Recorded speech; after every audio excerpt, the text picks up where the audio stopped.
lagi yang paling parah itu cewek-cewek itu digantung semua, urat nadinya itu dipotong, keras.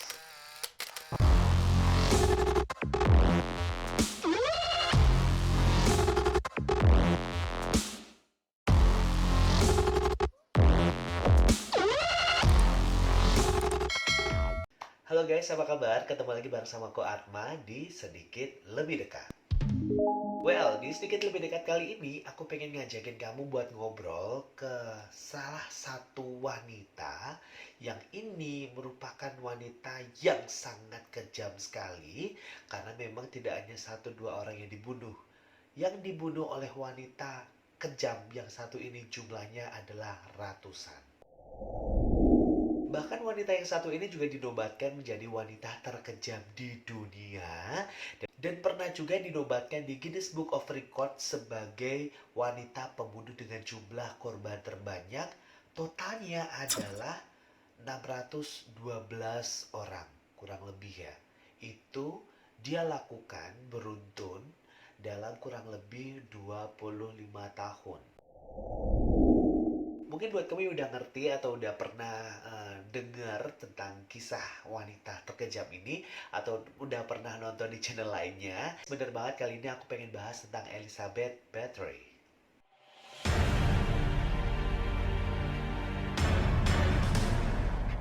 Sebelum aku menuju ke kasus-kasus yang telah dilakukan oleh Elizabeth Bathory, aku sebelumnya akan mengupas dulu siapakah itu Elizabeth Bathory.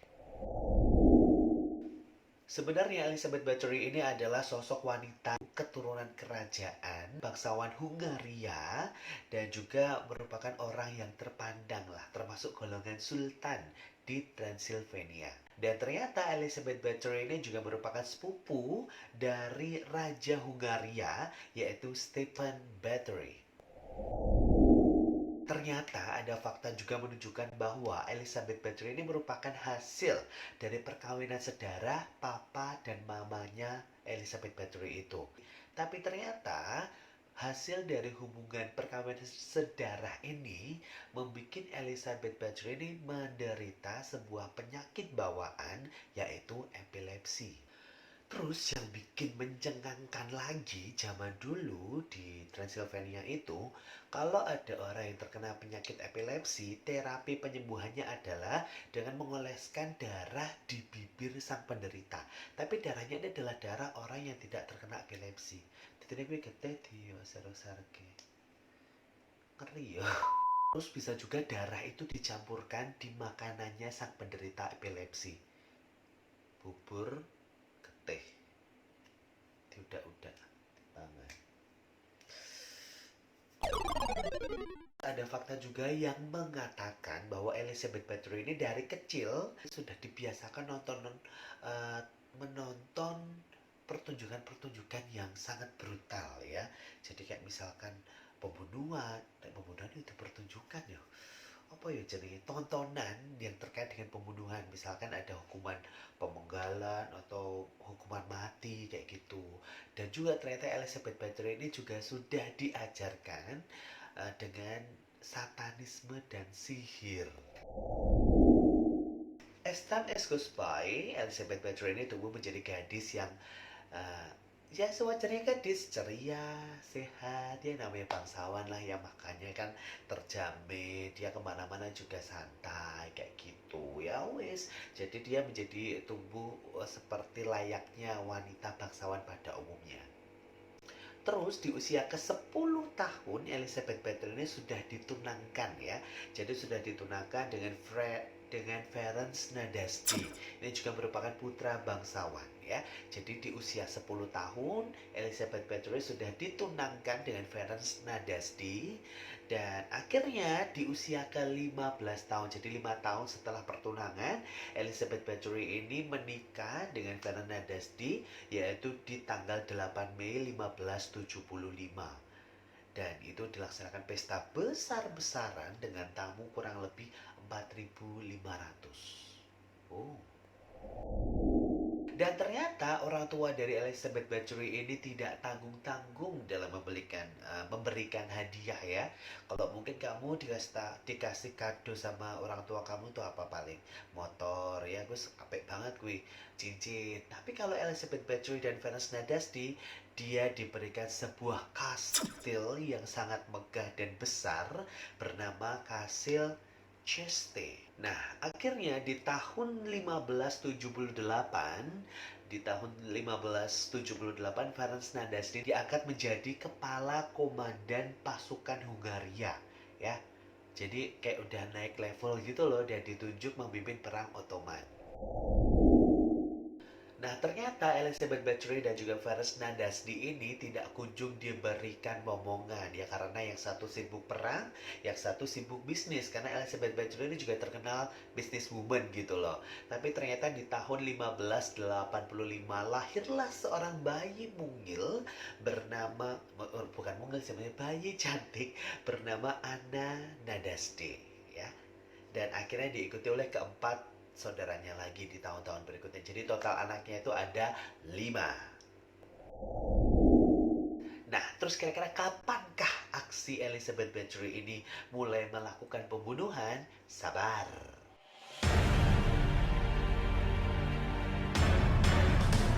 Ketika sang suami sibuk berperang, Elizabeth Bathory ini disibukkan dengan hal-hal yang itu tadi. Selain berbisnis, beliau ini juga memiliki jiwa narsistik atau nartistik ya. Pokoknya jiwa kepedean yang tinggi. Sekalian di cermin ya kan, terus kayak, wahai cermin, apakah aku wanita yang paling cantik?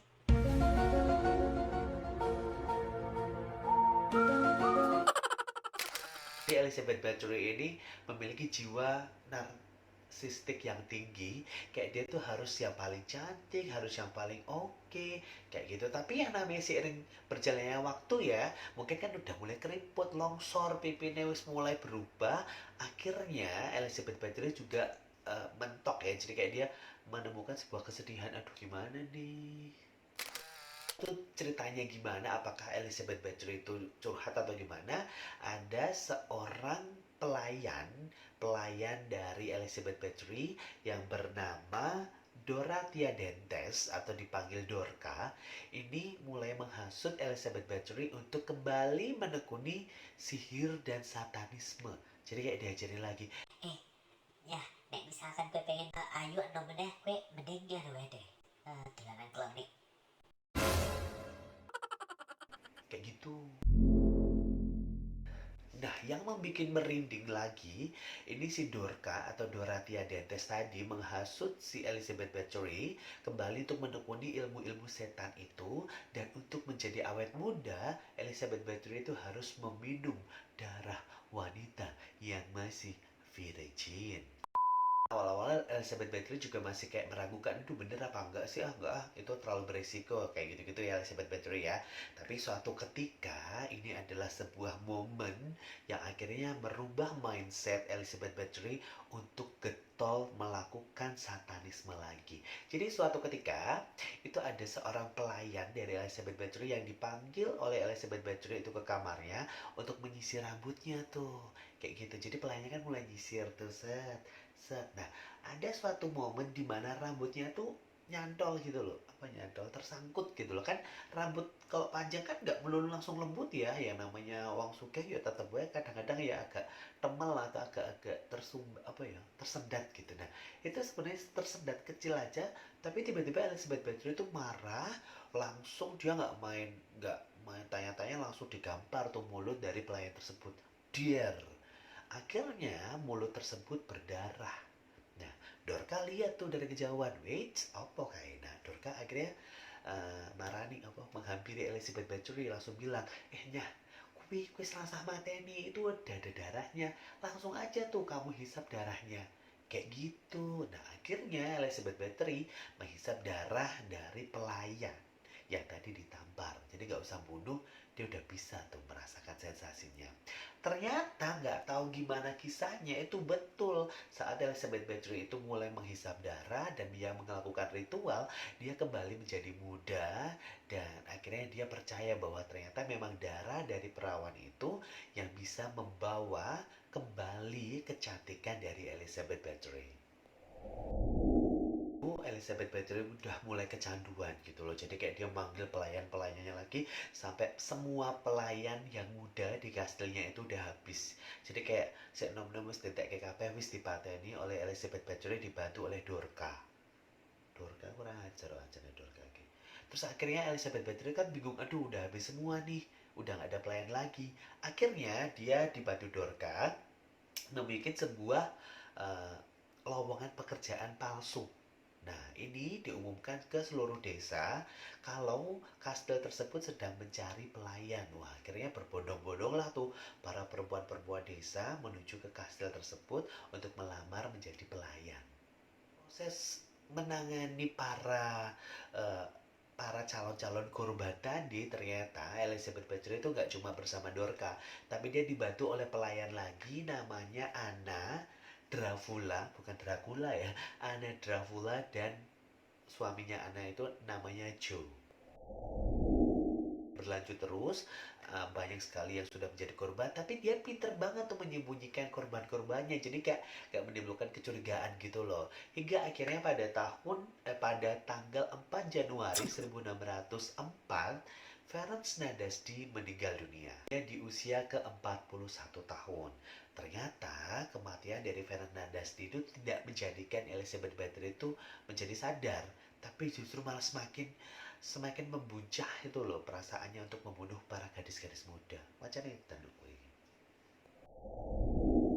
Nah, terus tindakan-tindakan apa saja yang dilakukan oleh Elizabeth Bathory ini sangat super duper menyedihkan dan brutal sekali. Jadi seluruh pelayannya itu yang tadi dijanjikan pekerjaan ternyata diikat, ada yang dimasukkan kandang, diikat, dicambuk ya kan. Terus ada yang langsung dipotong-potong, langsung dihisap darahnya. Terus ada lagi yang paling parah itu cewek-cewek itu digantung semua, urat nadinya itu dipotong terus digantung tau gini, terus dia tidur di bathtub tuh. Elizabeth Bathory ada di bawahnya di bathtub, atasnya tuh tangan yang udah kepotong, darahnya mengucur kayak air mancur memenuhi bathtub, terus dia kayak bermandikan darah. Edan gue, edan. Nah, ini berjalan terus-menerus bertahun-tahun ya. Nah, awal-awalnya untuk memakamkan para jenazah tersebut, Elizabeth Bathory itu sudah pernah memanggil pemuka agama, diupacarakan, dikebumikan yang benar. Terus bilangnya sama ke pemuka agama kalau ini kecelakaan kerja. Tapi pemuka agamanya lama-lama kan curiga karena ini kan, wah kok kerep banget iki ono mau mati nang kastil iki. Akhirnya pemuka agama itu mulai curiga. Terus Elizabeth Bathory kayaknya loh ya, kayaknya tuh nyuap atau gimana, bilang awas loh, ngancem lebih tepatnya ya, awas kamu jangan bilang siapa-siapa ya, ini biarlah menjadi rahasia kita. Apalagi orang zaman dulu kan mungkin punya uang banyak ya, jadi dia bisa menyembunyikan itu semua. Nah akhirnya setelah pemuka agama tidak berkehendak atau tidak ingin memimpin upacara pemakaman tersebut, di sini aksinya semakin brutal karena mayat-mayat itu langsung saja dibuang ya, dibuang di hutan, di sungai, di mana, dipotong-potong, disimpan dulu sampai busuk kayak gitu-gitu. Yang dilakukan Elizabeth Bathory dibantu Dorka, Anna Dracula dan suaminya Joe. Lowongan pekerjaan fiktif ini terus dilakukan terus lama-lama kan ya penduduk desanya entek yo, dan curiga loh kok iki gadis-gadis ora ono iki do nang endi yo, mlebu nang kastil bar kuwi ora balik-balik. Nah, ini menjadi kecurigaan juga dari warga-warga desa.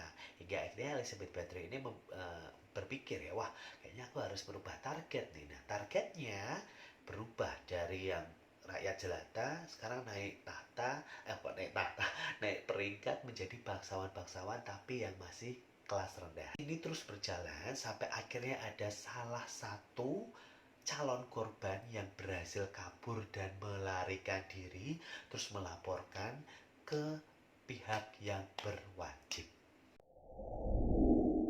Hingga akhirnya pada tanggal 30 Desember 1610, kastil dari Elizabeth Bathory itu disidak.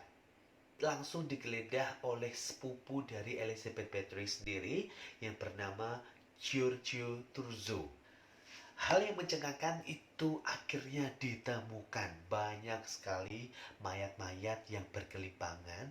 Ratusan mayat ditemukan di basement dalam kondisi yang membusuk dan mengeluarkan bau yang sangat menyengat. Banyak mayat-mayat yang masih bergelimpangan ada di sudut-sudut ruangan, di meja makan. Terus ada juga tangan-tangan dari para korban yang masih bergelantungan dengan urat nadi yang terpotong. Calon-calon korban yang sudah masuk ke dalam kurungan. Jadi calon-calon korban itu dimasukkan kurungan anjing atau kurungan hewan gitu kan yang kecil, diplenet, dipekso sampai tulang-tulangnya pada patah-patah dan mereka tuh merintih mohon pertolongan.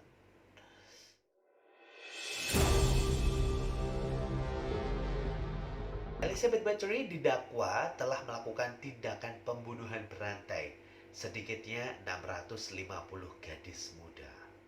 Selaku pembantu kejahatan, Dorca dan Joe ini dihukum bakar, disiksa dan dibakar. Aduh, itu di tahun 1611 dan Anna dihukum penggal di tahun yang sama. Jadi itu para pembantu-pembantunya tadi itu ya yang membantu aksinya sudah dihukum mati semuanya. Nah, kira-kira apakah hukuman yang setimpal yang diterima oleh Elizabeth Bathory? Apakah dia dibunuh? Jawabannya adalah tidak. Karena pada saat itu diberlakukan sebuah kembal hukum bagi bangsawan atau tidak berhak untuk dieksekusi mati. Jadi Elizabeth Bathory ini akhirnya ditawan di kastilnya sendiri dengan dikelilingi tembok-tembok dan hanya diberikan celah sedikit untuk memberikan makanan. Akhirnya setelah 4 tahun dikurung di kastilnya sendiri, Elizabeth Bathory ditemukan meninggal dalam kondisi yang tertelungkup. Setelah kejadian tersebut, nama Elizabeth Bathory dilarang disebutkan di seluruh Hungaria. Kayaknya menjadi aib besar gitu. Kok yo ada orang namanya Elizabeth Bathory yang separah dan sejahat itu? Dan ternyata sejarah mencatat bahwa kasus Elizabeth Bathory merupakan kasus pembunuhan berantai terkejam dan terbesar di dunia. Oke guys, itu tadi adalah kisah dari Elizabeth Bathory yang merupakan wanita terkejam di dunia. Dan semoga kita bisa mengambil hikmah dari cerita kekejaman ini. Semoga orang-orang seperti Elizabeth Bathory tidak ada lagi di muka bumi ini. Terima kasih buat kamu yang udah nonton. Pokoknya jangan lupa terus dukung channel ini, dukung aku dengan caranya klik tombol subscribe karena subscribe itu gratis. Dan jangan lupa kamu aktifkan loncengnya untuk mendapatkan notifikasi dari aku di setiap momen aku upload ya. Terima kasih. Selamat pagi, siang, sore, malam. Bye bye.